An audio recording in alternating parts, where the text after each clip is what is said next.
Hello, everyone. Welcome back to the Trauma Informed Church Kid Podcast. Today and every day, we are reconstructing religion for the hurting with theology that doesn't hurt. This is the edited recording of our live question and response episode, which I held on September 22nd. I want to apologize for the audio quality. The download of the audio caused a warble that I can't figure out how to get rid of. So I'll just leave it in and apologize for any difficulty this may create for your listening to the content. I also want to acknowledge and not apologize for my speech difficulties, especially near the end of the recording. I have had fluency issues with my speech since I was very young, and they seem to be escalating recently. This is something that I am seeking some professional help for, and it also is something I will be changing up my format a bit to accommodate. More details to follow in our discussion group. In any case, I appreciate Ferry and Trey sending in questions, as well as Troy and anyone else who was able to attend the live event. We are all learning as we go here, and I appreciate your patience and understanding as we figure it out together. As a lifelong perfectionist, I have had to learn the hard way since starting this that the perfect cannot be the enemy of the good. Shout out to my friend Sam for highlighting that for me. That is what I am attempting to do here, to use my gifts, such as they are and are not, to serve my King in whatever way I feel that I can.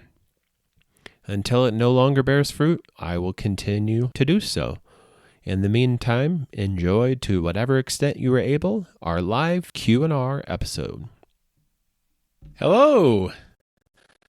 All right, I am just double checking to make sure that we have everything ready to go here.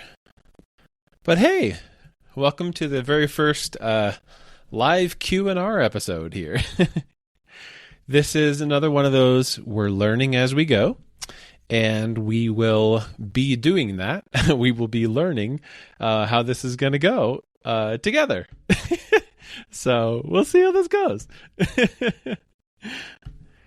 So first thing I want to do is I'm going to put in a SpeakPipe voice message that I got regarding our discussion of Genesis 1 through 3 and looking specifically at the question of, is there hierarchy in Genesis regarding man and woman? And is that only a post-fall thing, or is that potentially a pre-fall thing?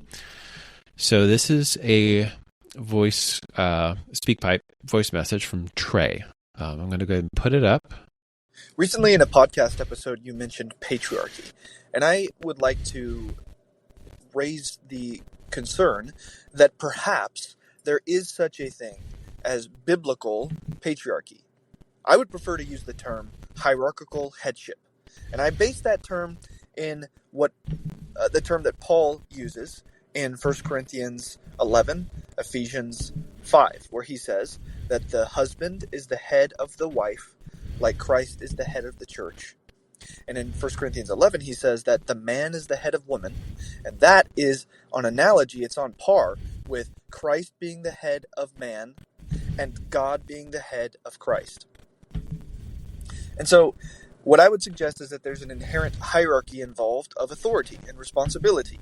And I think we can see this in Genesis chapters 1 through 3, where man is created first, and it is from man and for man that the woman is created, and it is through the man that the commandments relative to the tree in the garden were given to the woman, and it is to the man that God went first with respect to the question of their disobedience. He did not go to the woman, and he did not go to man and woman. He went straight to the man and says, "Where are you?"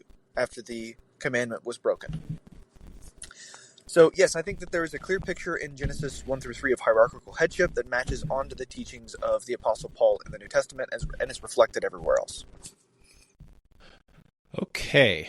I just want to see if maybe that's something that everybody heard. I know I could hear it, but I'm going to try to summarize this just in case.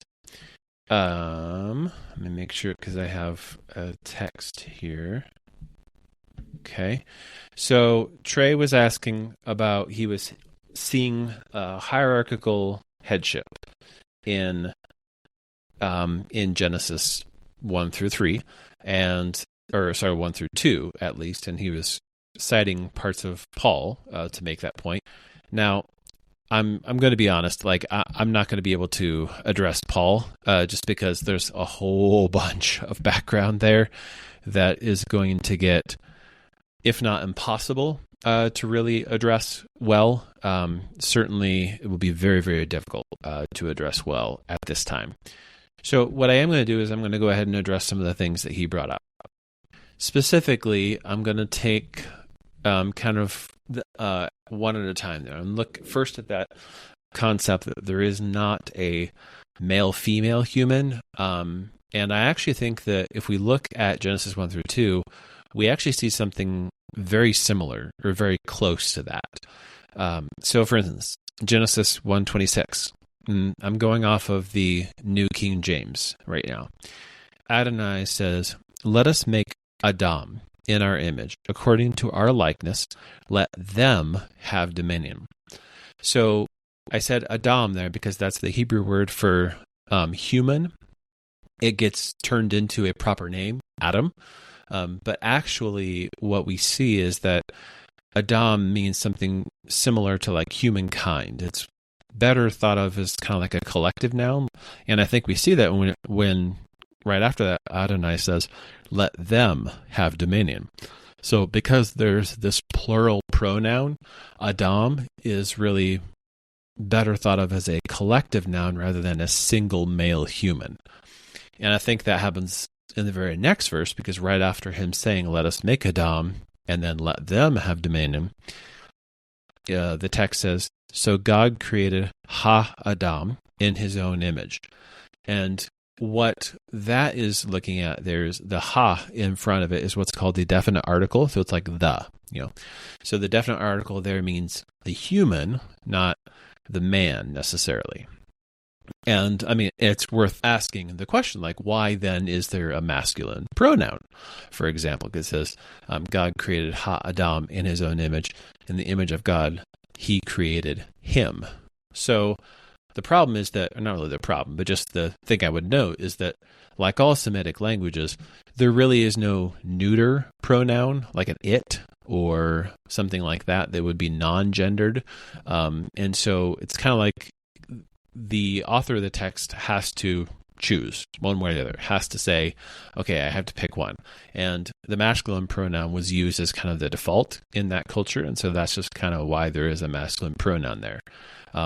It's just basically the grammatical default. And like in most languages with a grammatical gender, that doesn't carry too much theological or otherwise significance. And we see that particularly because of what comes next in Genesis 1:27. It says, "Male and female, he created them," which is a clause expanding on and developing the former clause that happened right before at the beginning of 1:27. So, and then, continuing on through 1:28, the plural language continues.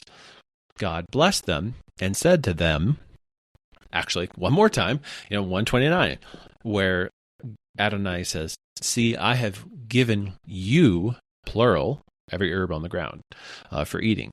So I think what we see in Genesis 1 is a fairly clear, at least to me, picture of humankind being created as a male-female unity, as the two of them together. And that same definite article usage of Ha-Adam continues throughout Genesis 2, starting in Genesis 2:7. It says, and Adonai God formed the human from the dust of the ground. So really the narrative there is describing a creature called the human, not a biological male human. And it's really only from like 2:23 onward that we see this distinction between male and female, which, in my opinion, at least is just reflecting the shorthand of 1:27 that we just saw. The last textual point that I would flag there is in Genesis 5:2, where it repeats the creation narrative of 1:27, and it says, quote, "He created them male and female, and blessed them and called them Adam in the day they were created." So there in 5:2, we have the, to me at least, really clear presentation that when God calls them Adam, he's not, Adam there is a them. Adam there is not called him, singular, male, person, Adam. It's more like saying God called them mankind in the day they were created. And that's actually how the New King James translates it. So for all those reasons, I see Adam as being a collective noun, meaning mankind or humanity, and not really the name of a male human until human is split in half.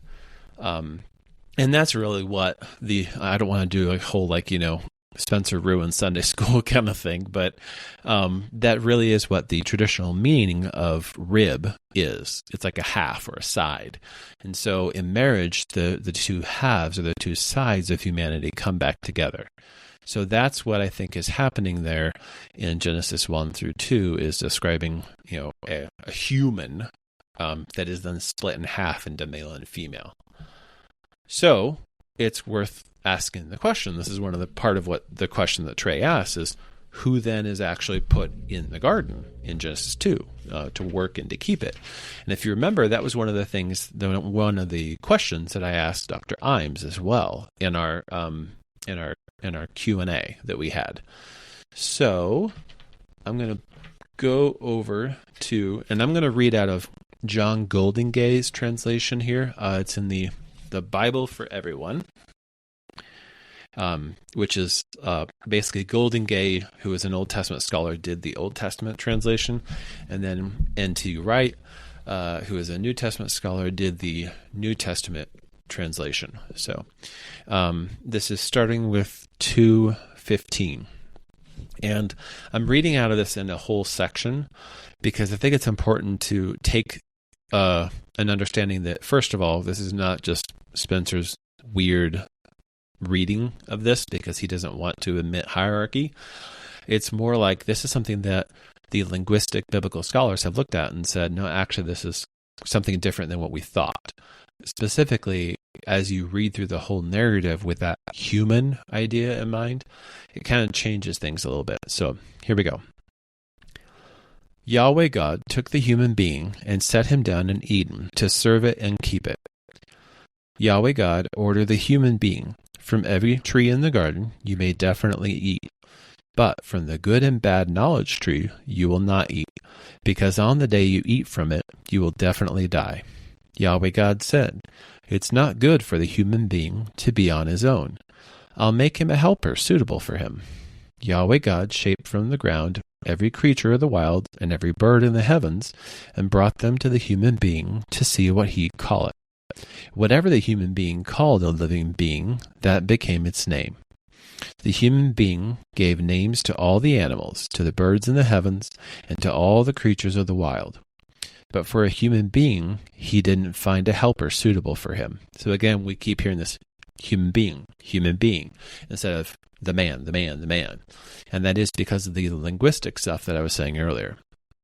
So Yahweh God made a coma fall on the human being as he slept, took one of his ribs, and closed up its place with flesh. Yahweh God built the rib that he'd taken from the human being into a woman and brought her to the human being. The human being said, "This now is bone from my bones and flesh from my flesh.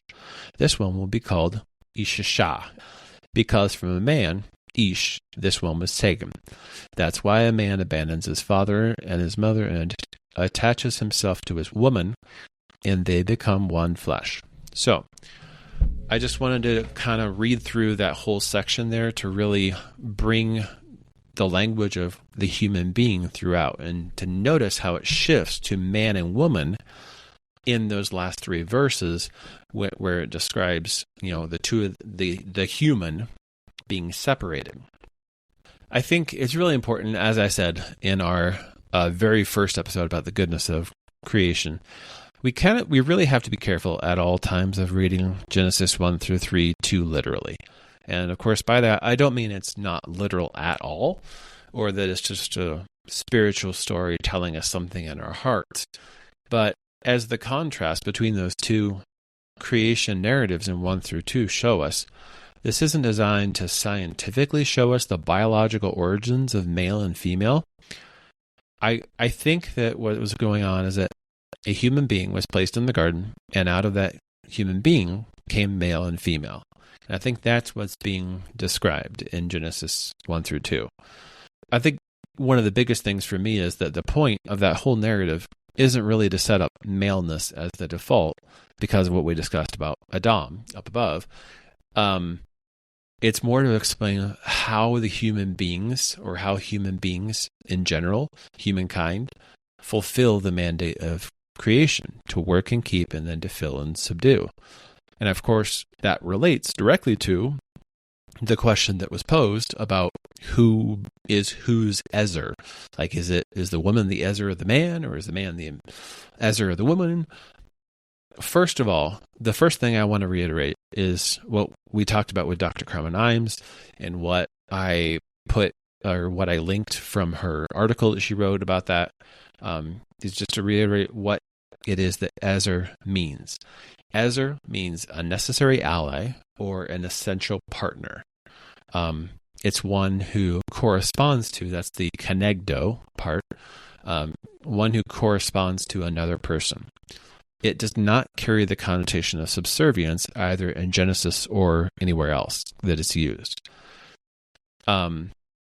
So here's a great example. So like in Genesis 2:20, Adonai parades animals by the human, but none of them can be an Ezer. And so what it sounds like is actually more that like the human needs an equal, not a servant, not a subservient. Because the animals could be that, because they are lower than him in the kind of ontological hierarchy, so to speak, or some other kind of hierarchy. What the human needs is someone who can correspond to him and be his necessary ally.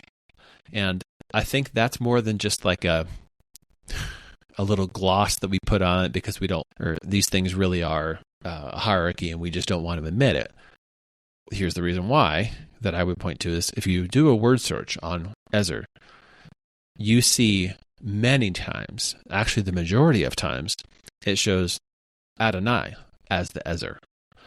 So like here's a couple of really quick examples. So Exodus 18:4, and the name of the other was Eliezer, for he said, the God of my father was my Ezer, and delivered me from the sword of Pharaoh. So there, Adonai is an Ezer delivering people. Deuteronomy 33:7, and this he said of Judah, hear, Lord, the voice of Judah, and bring him to his people. Let his hands be sufficient for him, that you may be an Ezer against his enemies. Same thing in Deuteronomy, same thing in verse 26 of that same chapter. There is no one like the God of Jeshurun, who rides the heavens to Ezer, to be your Ezer, and in his excellency on the clouds. So again, Adonai is an Ezer. Psalm 33:20, our soul waits for the Lord. He is our Ezer and our shield. Psalm 75, but I am poor and needy. Make haste to me, O God. You are my Ezer and my deliverer. O Lord, do not delay. There's also the exact same ideas there in Psalm 89:19 and 146:5. So, I mean, clearly, because this is God saying he is our Ezer, that absolutely cannot mean secondary or subservient or derivative in that context. It means protection or shield, someone in whom we hope, not someone who looks to us to lead them. So going back to Ezer, that's the noun form. The verbal form, Azar, is used in like places like Joshua 10. It's used throughout that passage to describe allied armies. And the men of Gibeon who were under siege ask for an Ezer. So again, we have this like, the ally is not just someone who's there to like be a sidekick, but someone who is their deliverer, just like with Adonai. So it's not just simply, oh, it's only a deliverer when we're talking about God. We're actually talking about this very frequently whenever that term is used. And then in 1 Chronicles 12:21, when David is fighting to deliver his kingdom, his mighty men, the mighty men of valor in the tribe of Benjamin come to Azar, him. So again, this is the verbal form of Ezer. This isn't so much this kind of power down situation, because at that point David hasn't yet consolidated his power. And so these mighty men of valor coming to help him is not David's in trouble. It's more like they're partnering with him. And again, they are mighty men of valor. Like these are not sidekicks or helpers in this kind of passive, under hierarchical sense. So if anything, passages like these show that to answer it as like the woman is the man's helper might not actually work in the way that people might hope. It might actually make the man the subservient one and the woman his deliverer. And I mean, certainly there are some ways in which that's true, and that like the man can't fulfill the command to fill the earth without his Ezer. And there are shades of that as well in the work and keep narrative, since the human being, as we just saw from like God parading all the animals by him to see who could be an Ezer, the human being appears to need their Ezer to actually do the job. So ultimately, I just don't think that looking at this and say, well, if someone's, the woman is the man's Ezer, is the best way to look at this top to bottom as being carrying any significant importance. Precisely because of what Ezer means as a linguistic term, but then also how it gets used throughout the text of Scripture.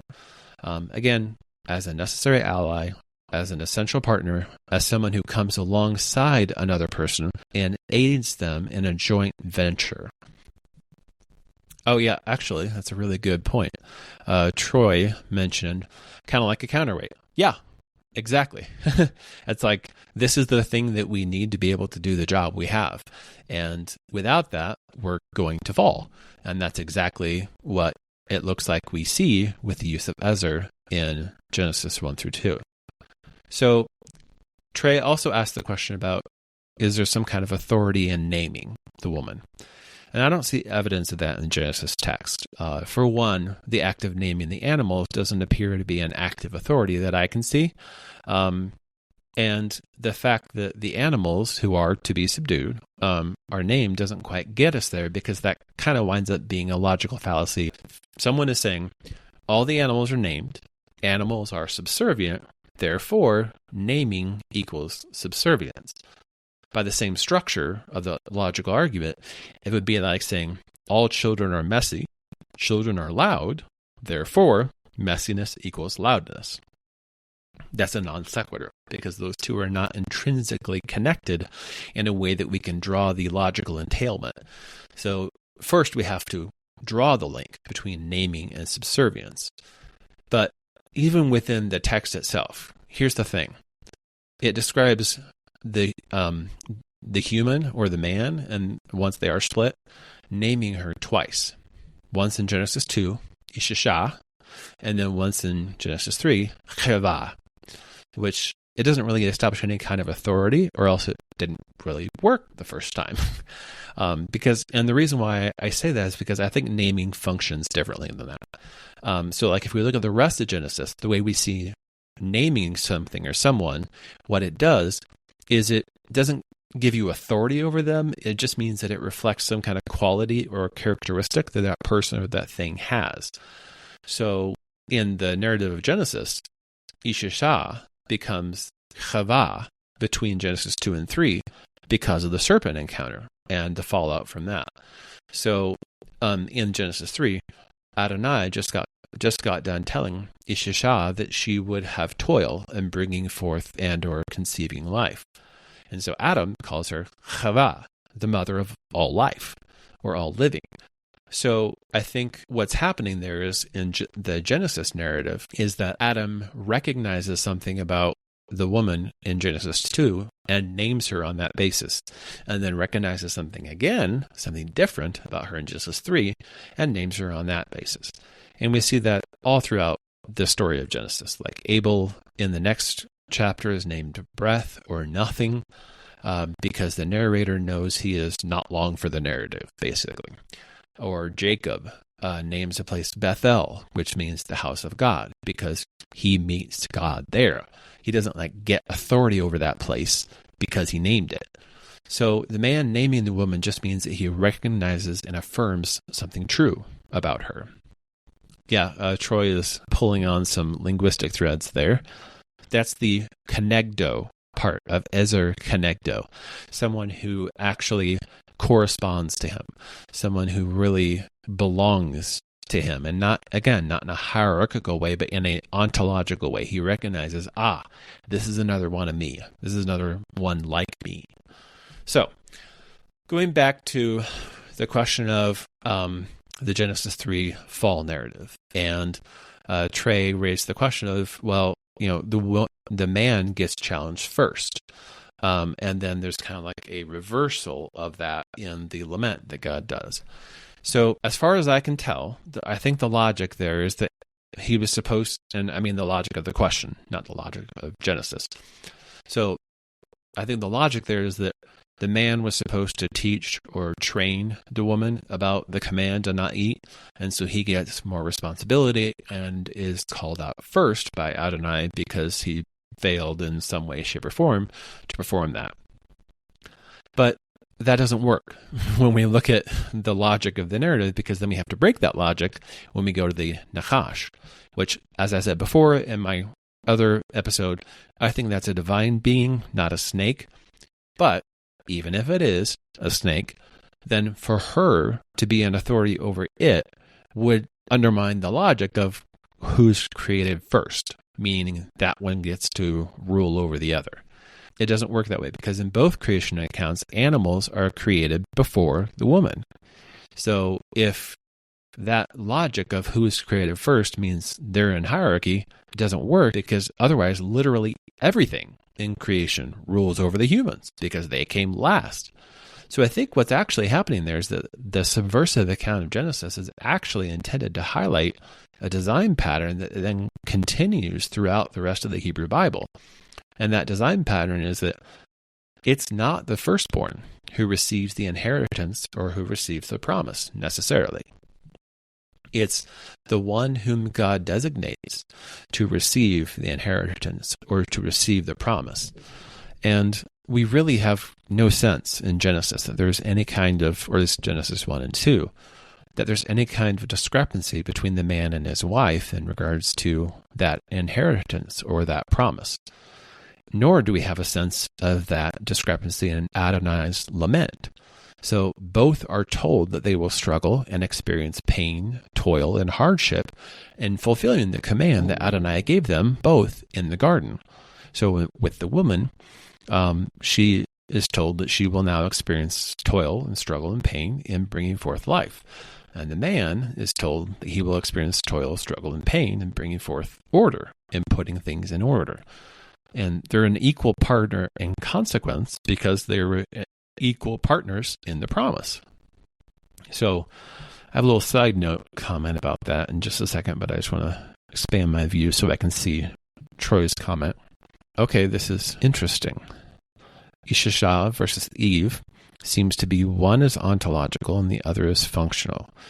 I think what you're saying there, Troy, is that Eve is, so when the man names the woman Ishashah, he's naming her that because he recognizes her ontology, who she is, what she's made out of. Whereas when he names her Chava, Eve, he's recognizing the function, and not the only function. I want to be really clear about that, because you want to talk about trauma that's caused. Yeah, I mean, it is not part of Genesis to say that women are only there to birth babies. So this is not sole functionality, but yes, it is a functionality nonetheless. Yeah, that does seem to make sense to me. So, quick side note about bringing forth life and putting things in order. In the podcast episode that I covered that, I made a distinction prior to the Genesis 3 fall and said that that was like a majoring and a minoring situation, that the man majors in putting things in order and minors in bringing forth life, and the woman does the reverse, majors in life and minors in order. And some people push back against me in the comments about my distinction there, including Dr. Imes, very charitably, and I accept that. And I acknowledge that probably the most we can say about the text is that after the serpent encounter, we might see that distinction. And the hierarchy that we do see in Genesis is also after the serpent encounter. So it's a really important not to read backwards and see the effects of the fall as being part of the creational design. And as far as like why Adonai then actually goes to the man first, it's a valid question to ask. I think it's because of the literary structure of that narrative, so that it's shaped like a chiasm, which a chiasm you can think of as like a V. And for those of you who can't see right now, I'm holding up my hands in a V with a point at the bottom. So there are details on either side that correspond to the other side. But what's most important, or what's the most significant, is right there at the center. And I would argue that actually reinforces my contention that it was only the serpent who was cursed, and that the man and his wife are informed of the consequences of their choice, not that they are cursed with anything. So I think that's a structural or a literary design choice by the authors or editors of Genesis. I mean, I don't think they're trying to tell us that the man is the ruler and bears the most responsibility, because his consequence is set in parallel to hers. So the way the text is structured is actually trying to funnel the vision of the reader toward the source of the problem, the nachash, right there at the bottom of the chiasm. And just to, again, kind of reiterate, this is not Spencer's wacky reading because he just doesn't like patriarchy. Here's Irenaeus from Against Heresies, Book 3. It was for this reason, too, that immediately after Adam had transgressed, as the scripture relates, he pronounced no curse against Adam personally, but against the ground, in reference to his works. As a certain person among the ancients has observed, God did indeed transfer the curse to the earth, that it might not remain in man. But man received, as the punishment of his transgression, the toilsome task of tilling the earth, and to eat bread in the sweat of his face, and to return to the dust from whence he was taken. Similarly also did the woman receive toil, and labor, and groans, and pangs, and a state of subjection. That is, that she should serve her husband, so that they should neither perish altogether when cursed by God, nor by remaining unreprimanded should be led to despise God. But the curse in all its fullness fell upon the serpent, which had beguiled them. Now, of course, there's some language in there that could be fairly triggering for a couple of different people, I'm sure. So it raises the question of the, contrary to desire in 3:16. For me, my question is, through this hierarchy before that in Genesis 2, then why does Adonai say to her, well, what's always been the case will just continue to be the case? It seems more likely that the effects of the Genesis 3 fall were to dissolve the seamlessness of the one flesh unity of Genesis 2, to signal that a new reality had now come about by their choices. So what would have been easy otherwise, bringing forth life, is now going to be hard and is now going to be painful. And the same thing happens to the man. Again, paralleling in that chiastic structure. So Troy has a really good question I want to put up here. Do you see validity in the idea that splitting of Adam into man and woman in Genesis 2 is connected separating of light and darkness, waters above and below, and land from sea? That is a very fascinating symbolic reading. Not one that I have given a whole lot of thought, honestly. I'm hesitant because I don't know that I would say I want to associate like either man or woman with darkness, if going with the light and darkness motif. But I did note in my first episode about the goodness of creation that there is a kind of like Leviathan and Behemoth theme in there, an idea of like that Leviathan is almost this sort of like toxic expression of femininity, whereas behemoth is this kind of toxic expression of masculinity, and that they relate to the sea and the earth in various ways. And so I think there is kind of like a symbolic structuring and pairing there that compares a form of maleness and femaleness. But again, I want to be clear that in that narrative in Genesis 1, it's God subduing chaos. Whereas it was good when God created the human, whereas he said it is not good for the human to be alone. So I just want to be really clear that however we symbolically read that, the woman is part of creating something that goes from not good.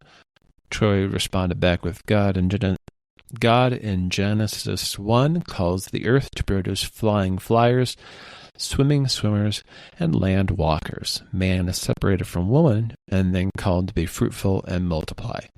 Yeah, I can see kind of where you're going with that. Looking at it and saying, which is part of what I was saying in Genesis 1, that the first 3 days of creation are putting things in order, and then the second 3 days are corresponding to that, filling it with life. So yeah, I would agree that man and woman being split is part of what creates the possibility of that mandate to fill with life, for sure. To summarize here about human and man and woman, and is there hierarchy before the fall? Humankind is created male and female. The human is put in the garden and told to work and keep it. The human is split into half into man and woman. And that causes the man to recognize that here is his necessary ally or essential partner, and to joyfully declare her as such. And then when the fall narrative occurs, the serpent bears the responsibility more than either the man or the woman. That's just something I think is really important to really sit with, because looking at things and saying, oh yes, there was ontological hierarchy. Woman was created second, was lesser than man in some sense, and exactly what sense gets really hard to pin down, but that she was to follow after him, at least, even if like in function, if not in ontology. All of that is, I'm just going to be really honest, like from my heart here. That's a perspective that can cause an awful lot of harm, a ton of damage. And to say, oh, it's just right here in Genesis. I feel like I've spent enough time there and answered the questions bit by bit. I don't know if I've fully answered them completely and solved all the further questions. I don't pretend to or anticipate that I will, but I hope that I can show that at least there is space to doubt that, and that should really give us pause before we just go off and say, yes, from the beginning, not just as a result of the fall, but from the beginning, there is a lesserness to being a woman. That's just not something I want to say, ever. And not something I see in Genesis. So, now I'm going to move on to a question that someone in the comments section, not here live, but in the group asked. This is Ferry and he asked, within the context of male and female, I'm wondering how you generally view the possible cultural bias or even cultural burden of the biblical authors, which include not just the big names, but also the anonymous authors and editors, and its interaction with how we should understand the divine categorical imperatives. The ancient norms that surrounded the canonical books were often patriarchal and highly limiting to women's rights. So you're right, Ferry. And frankly, this is a question that I'm still wrestling with a good answer on. I was just talking with some friends about this recently. We were looking at why were the Hebrews chosen? Like, was it that Abraham reflected God better in some specific cultural way? Was it that the Hebrew culture was more godlike, I guess? And so then he used that? I think I don't think I see that because like I look in Deuteronomy 7, 6 through 8, 9, 4 through 6, where Adonai says, it's not because of any righteousness or special qualities that you possess, but simply because God loved them. And he promised the patriarchs that he would protect all their seed. So the concept there is a common one that we find throughout the Hebrew Bible, a sense of God saying, I'm doing this for my name's sake. I'm doing it for me, not because of you. And I think that can be best expressed when we say that like God delights in choosing the weak and the willing, not those whose understanding of him is correct. And frankly, that's a very humbling reminder for me and for the church as a whole, that our task is to be weak and willing rather than correct and certain. But in general, I'm very much inclined to look at the text of the Bible and say that it is an incarnational reality. And this is something that I got from Pete Enns, who does the Bible for Normal People podcast. I disagree with Pete Enns on actually a fair number of things. So I'm always cautious to say, take what he says and ask questions if this is the only solution to come to. Because sometimes that happens where people say, well, it's not this fundamentalist literal version of things, therefore it's the other end of the spectrum. And that's not something that I think is a move that, I mean, I understand logically, and that's what I see all the time with my clients when I work with people where they kind of swing from one extreme to the other. And I mean, like, we all do this. Like, we get hurt in a relationship and then we say, I'm going to wall my heart off and never let anyone in. And the problem is that our experience tells us that's a bad idea, that going from point A to point Z and having very little to nothing in between is probably not a great idea. So what I encourage people to do, and the way I look at the Bible, is that it is a divine human interaction. Synergy is a word that I brought up in one of my podcast episodes that comes from the Orthodox tradition. I think that's a really important one to keep in mind, that this is not just God downloading to us the perfect ideal of ethics and morality and truth from heaven in its full scientific, pristine form. What God is doing is working from within a culture to pull out goodness, tov, shalom, beauty, light, all those things. And from that place, he is then trying to bring Eden to the entire world. And I think that was the goal of Adam and Eve, or of man and woman, or however you want to frame that. That was the goal, was to become the vehicle of bringing God's blessing and rule into the whole earth. And of course, what we see is that it didn't work that way. And so even where things like the law is given, I'm thinking specifically of like the law against divorce. Jesus tells people when he interprets that law, he says, that law was given for the hardness of your hearts. And Jesus isn't saying, I gave you that because that was the best. He's saying, I gave you that because that was the best that you could receive, the best that I could do within you.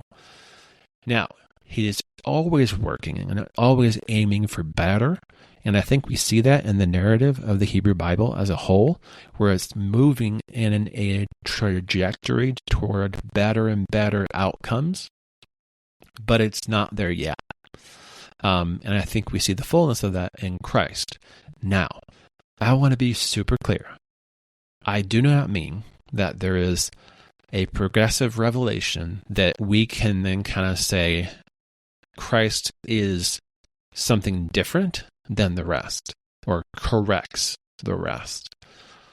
I am convinced that Christ is who he is within the context of the Hebrew Bible.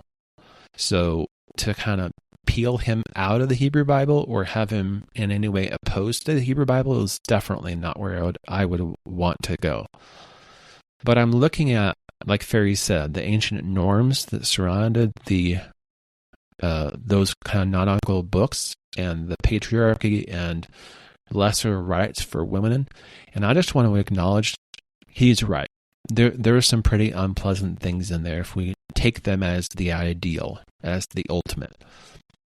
But that's not how I take them. That's not the way that I read them. I look at something like that and I say, this is delicate, this is difficult, and this is hard. And I'm not going to come at this and say, well, if you don't see that, then you're just, in rebellion. I look at that and I say, yep, it should bother you. And there's a reason, and a good reason, why it bothers you. So let's sit with the discomfort, see what we can learn from it. Like I tell my clients all the time, emotions are information. They tell us something about what we care about, what we value. And I do think that discomfort that we have is part of the built-in image of God in us. Troy has an excellent quote here from Pete Enns. God acts and lets his children tell the story. That's true. Of course, that does not mean that the Bible is all human, any more than it means that it is all divine. It is a incarnational hybrid. Isn't the right word. Here's a better one from Andrew Rillera. Dyadic unity. So two coming together as one flesh. And so I think that same thing happens in the person of Christ. And I also think it happens in the Bible itself. Or to put it another way, the eternal logos and the written logos. So, okay. Those are all the questions that I had.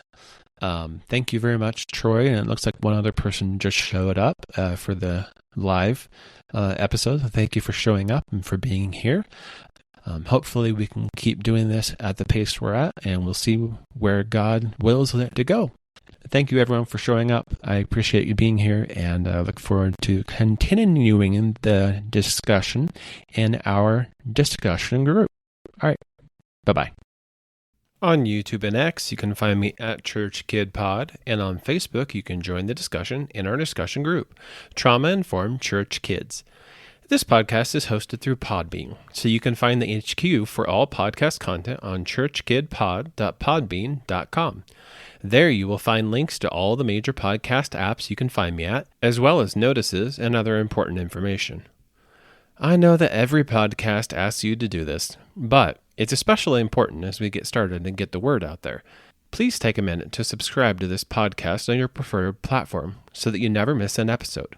But also, and more importantly, if you love the content or find it valuable, please give it a 5-star rating. That is really the only way that the algorithms will give me any respect. And without those sweet 5-star ratings, no one will be able to find this content.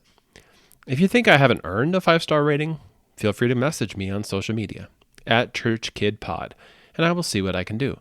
I'm always happy to get good, constructive feedback and to improve wherever I can.